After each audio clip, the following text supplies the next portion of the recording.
We have another searching algorithm similar to binary search called ternary search. With ternary search, instead of dividing the list into half at every step, we divide it into 3 parts. So here we have 2 middle points, mid 1 and mid 2. Let's see how we can calculate the index of these middle points. First, we have to calculate the size of our partitions. What is the size of these partitions? You might say it's equal to the length of the array divided by 3. Well, that's correct, but only for the first step. As we narrow down our search, our partitions also get smaller. So here's the proper way to calculate the partition size. Right minus left divided by 3. Now we can calculate the index of these 2 middle points easily. Mid 1 equals left plus partition size, and mid 2 equals right minus partition size. Once we identify the middle points, we need a few comparisons to find the target value. If it's not one of these middle points, it could be in one of these partitions. So we'll repeat all these steps for that partition, exactly like binary search.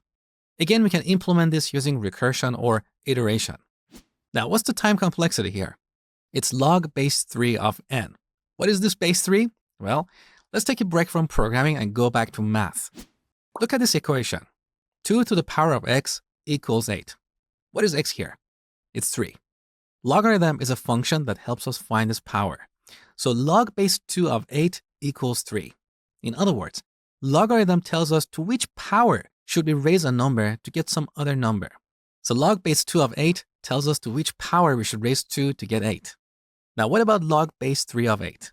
It's like asking to which power should we raise 3 to get 8? The answer is 1.89. So both binary and ternary search run in logarithmic time, but in binary search, the time complexity is log base 2, whereas in ternary search, the time complexity is log base 3. So does that mean that ternary search is faster because log base 3 of a number is smaller than log base 2 of that number? The answer is no. Here's the reason. With binary search, how many comparisons do we need at each step? 3 comparisons. We have to check to see if the target value equals the middle item or if it's greater or smaller. Now with ternary search, we have to check to see if the target value is greater than the second middle point or equal to the middle point or less than the second middle point and greater than the first middle point or equal to the first middle point or less than the first middle point. Jesus, so many comparisons. So that's 5 comparisons in each step. We can mathematically prove that the total number of comparisons to find a number in the worst case scenario is more in ternary search. How we do that is beyond my knowledge and the scope of this course. But what you need to remember is that binary search is faster than ternary search. In fact, as we divide the array into more parts, our search algorithm gets slower. What if we have an array of 10 items and we divide the array into 10 parts? We'll end up with linear time complexity because in the worst case scenario, we need to compare the target value with every item in the list. All right, enough theory. Now I want you to implement ternary search using recursion.